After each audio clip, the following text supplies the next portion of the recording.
Of course, every Sunday, same time, same place, Geronimo by Shepherd. You're listening to Insanity Radio 103.2 FM.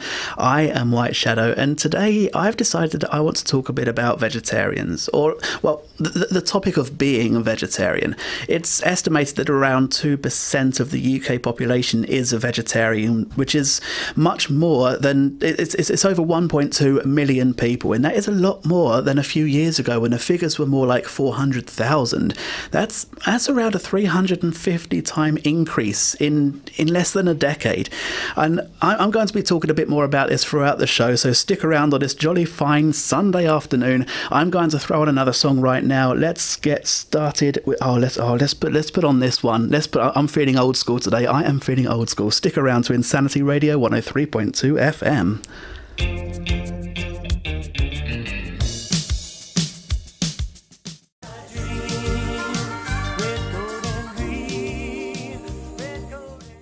Karma Chameleon by The Culture Club. I am White Shadow and you're listening to Insanity Radio 103.2 FM. I am going to be talking a bit about vegetarianism, but I'm not going to try to sway you into becoming vegetarian, nor am I going to be talking against it. But I do want to talk about the human body and how it plays a bigger role in vegetarianism than a lot of people might realise.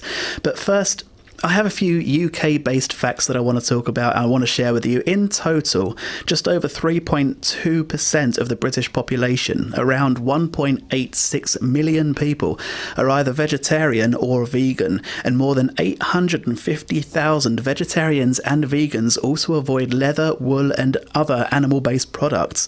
Around 42% of all vegetarians are vegans, and let's start that again, shall we? Around 42% of all vegetarians and vegans are in the age range of 15 to 34 years of age, compared to just 14% who are over 65. And this shows that the movement is being driven largely by younger people and just making more ethical and compassionate choices. See, vegetarians, they have different reasons for making these choices. Besides the opinion that animal rights, you know, that animals shouldn't be killed and butchered for our meal preferences, but for others it's more of a dieting purpose, healthy eating, healthy living. But there's also the economy side of it as well. There's the theory that it's kind of putting a lot of pressure on our climate and ozone. There's so many aspects that come into it. And the anatomy of the human body is really, really swayed towards a vegetarian lifestyle, as far as I can tell, quite naturally. And this is something that many of us don't really realise unless we're digging deep into the research on the topic specifically. You see, let's start at the most logical point. Eating begins with the hands and the mouth, and the anatomy of these body parts give plenty of signs that many of us just don't consider. For example, human teeth, our molars, like all herbivores, are designed for grinding and chewing. We don't have the sharp canine teeth designed for tearing flesh like every carnivore has. Meat-eating animals generally swallow their food without chewing, so they don't need molars or even jaws that can move side to side. And a horse would be a perfect example of this. And if we take the horse and compare it to the dog, the horse has a whole row of flat molars which they use for grinding their vegetables and hays and fruits, and their jaws move side to side to help grind them, and they don't have hunting claws, just like we don't. And dogs, we know they're meat eaters, and they have sharp canine teeth to tear through meat, and their jaws have no side-to-side movement at all, and they have claws designed to catch the prey. Again, not like us. Our opposable thumbs and the lack of sharp claws makes our hands very much suited for harvesting and picking fruits and vegetables, and much more so than they are for hunting. But does that mean that evolution, our anatomy, is specifically designed towards being herbivore, being vegetarian? Maybe, maybe not. Stick around and I'll be sharing some more after this.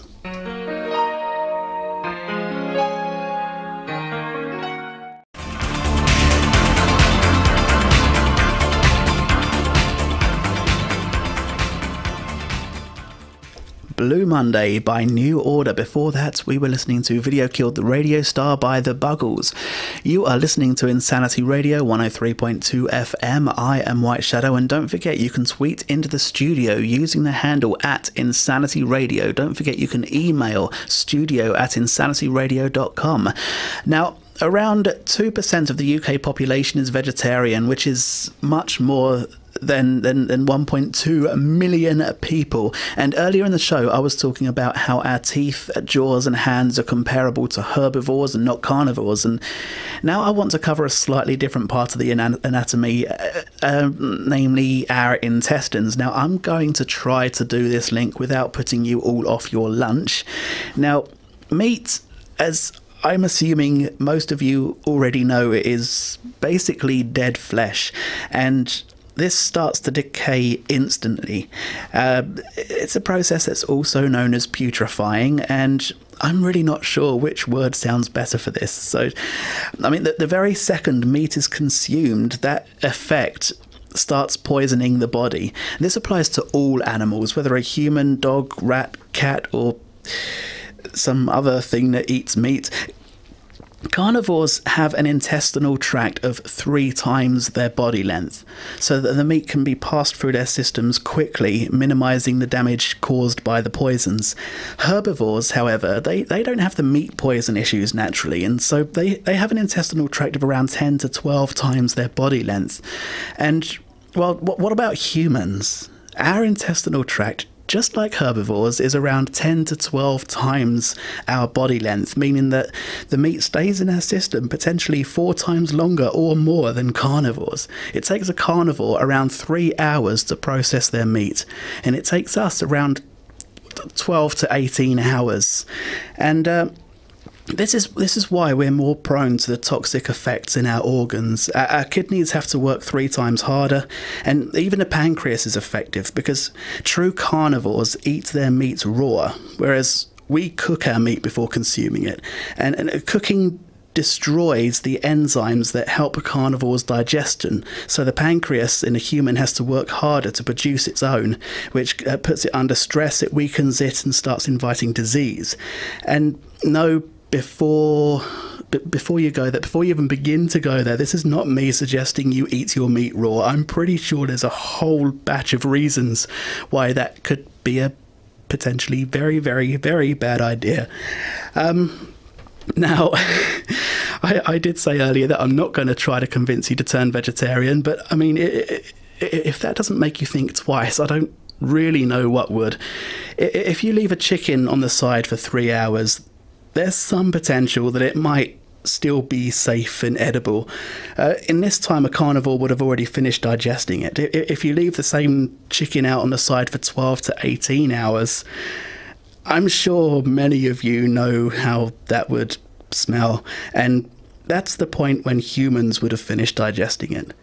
I've definitely got more to add to this, but I feel like I should probably consider throwing on a few more tunes and giving you all a moment to well, just giving you all a moment. So stay tuned to Insanity Radio 103.2 FM.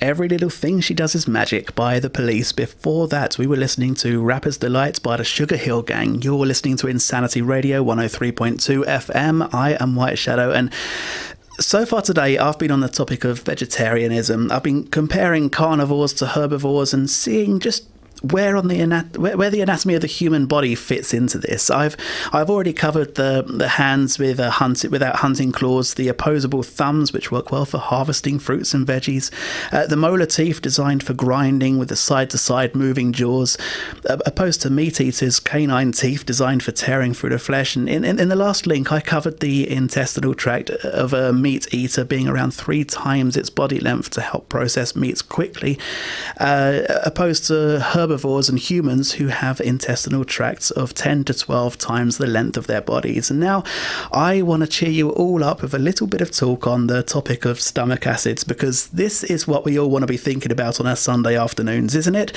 I will make this quick and as pain-free as possible, because meat requires how do I put this nicely? Meat requires digestive juices that are high in hydrochloric acid to break it down. I won't get into the deep science behind it, otherwise we'll be here all day, but carnivores, like dogs and cats, have stomach acid with a very, very high hydrochloric acid content, which lets the animals break down the meat very, very quickly. This minimizes the amount of toxins released into the system to keep them safe and healthy. Herbivores, however, have a stomach acid that's 20 times weaker than carnivores, 20 times less effective at breaking down meat content, and well, where do humans stand on that scale?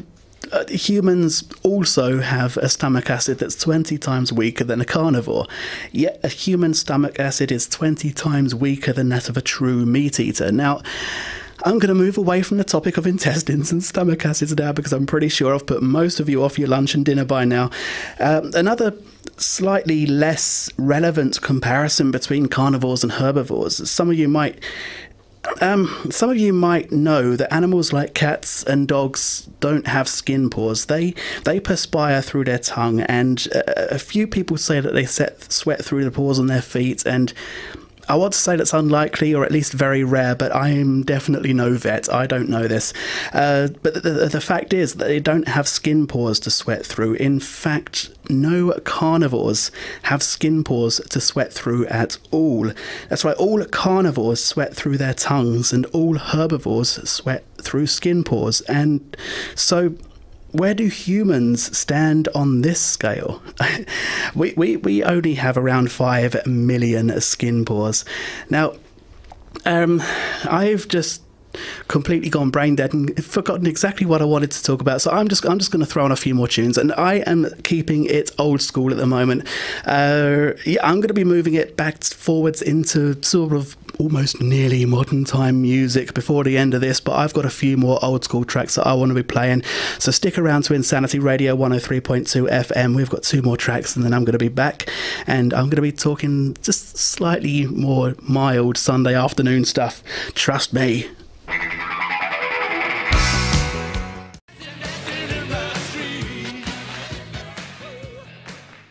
Dancing in the Street by Mick Jagger and David Bowie. Before that, we were listening to White Wedding by Billy Idol, and with song choices like this, I could almost be on intermission down at the Pack Horse.